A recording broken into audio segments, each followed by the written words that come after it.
Now, again, he's addressing poor people. He's not talking to, the First Baptist Church in, some waterfront island. Okay, this is a very poor, scattered people.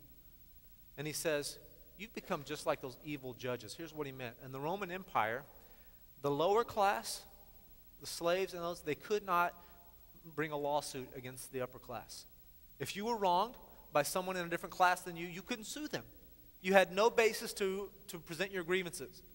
And so what happens, if you attempted to go to a court of law, he would look at the man with the gold fingers, and he would look at the guy in the shabby clothes, and the judge would go, case dismissed. You can't accuse him of anything. You're doing it for ulterior motives. And there was an extreme prejudice in the legal system of the day towards the wealthy and towards the upper class. And James says, how are you any different? You've been the victim of this. How are you any different? But treating people the way you're treating them. One of my favorite verses in the Bible, you've heard me quote it many times, Romans 5:8. But God demonstrated his love toward us, toward you and me. And that while we were sinners, sinners is the most despicable description God could use to describe you and me. The glorious God, Shekinah glory of God, all those wonderful things of God, he loved us so much. We had nothing to offer him. We had nothing beautiful about us. We were sinners, very much despised in our behavior and our attitudes, but he saw us not at the face value. He saw and loved us, and that while we were yet sinners, Christ died for us. He loved us. And Paul says in Philippians chapter 2, he says, in humility, consider others better than yourself. After the 9/11 attacks in New York City, the Brooklyn Tabernacle, which is a large church, some of you have heard of Brooklyn Tabernacle Choir, and Jim Cymbal is the pastor there, and some of the members of the Brooklyn Tabernacle had lost their lives in the 9/11 attacks.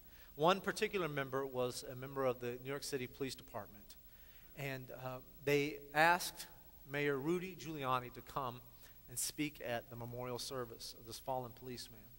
I want to read you some excerpts of Mayor Giuliani's speech that day. He says, I've learned something through this. When everyone was fleeing the buildings, and the cops and the firefighters and the EMS were heading into it, do you think any of them said, I wonder how many blacks are up there for us to save? I wonder what percentage are whites up there. How many Jews are there? Let's see. Are these people making $400,000 or $24,000?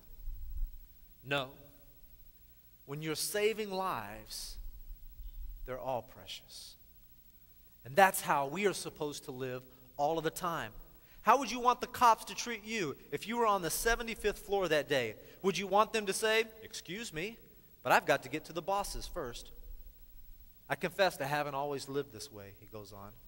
But I am convinced that God wants us to do it. He wants us to value every human life the way he does. Now, whether or not you agree with everything Rudy Giuliani has ever said, he certainly, I think, hit it square on right there.